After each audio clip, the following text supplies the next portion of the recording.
সন্মান দিছে গতিকে এতিয়াও মোৰ দায়িত্ব বেছিয়ে হ'ব। এই খবৰে খুব আনন্দিত কৰিছে আৰু এইটো মোৰ প্ৰেমজা বৰবায়ন হিচাপেই নহয়, আজি আমাৰ কমলাবাৰী সত্ৰ তথা আমি যিখন সমাজত আছোঁ সেই সমাজৰে গৌৰৱ, মাজুলীৰ গৌৰৱ। তাৰ বাবে যিসকলে আজি বিচাৰক তথা ছেক্ৰেটেৰী ৰাজু দাস ডাঙৰীয়া মই সকলোলৈ ধন্যবাদ জনাইছোঁ। গতিকে এইটো মোৰ ব্যক্তিগত প্ৰেমজা বুলি নহয় আৰু দিছে আৰু কাৰণ এটা হৈ, গতিকে এইটো সত্ৰৰ গৌৰৱ, তাৰ বাবে মই সকলোকে ধন্যবাদ জনাইছোঁ, আন্তৰিক শ্ৰদ্ধা জনাইছোঁ।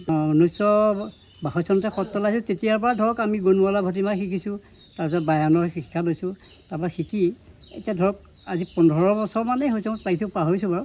গতিকে তেতিয়াই মোক ধৰক বৰবায়নৰ দায়িত্ব দিছে আৰু বৰবায়নৰ দায়িত্ব সত্ৰৰ বৰবায়নৰ নিৰ্মালি দিছে। নিৰ্মালি দিয়াৰ পিছৰ পৰা সত্ৰত মই পৰিচালনা কৰিছোঁ। সত্ৰৰ ল'ৰা আমাৰতো ছোৱালী নাই, ল'ৰা শিক্ষা দিছোঁ, সেইমতে সত্ৰ চলাইছোঁ আৰু বাহিৰত যলৈকে মাতিছে আৰু ধৰক অসমৰ ইমূৰৰ পৰা সিমূৰলৈ যথেষ্ট মই ৱৰ্কশ্বপ সকলোকে দিছোঁ।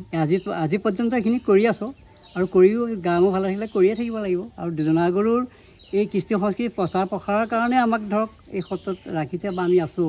গতিকে যিমানলৈকে পাৰোঁ, গতিকে আৰু এতিয়া ধৰক এতিয়া সন্মান দিছে, গতিকে এতিয়াও মোৰ দায়িত্ব বেছিয়ে হ'ব। বয়সৰ শেহতীয়াকৈ পাইছোঁ, যিমান পাৰোঁ। এতিয়া মোৰ 71 চলি আছে, এতিয়া মই এতিয়া 6 বছৰ মোৰ বয়স।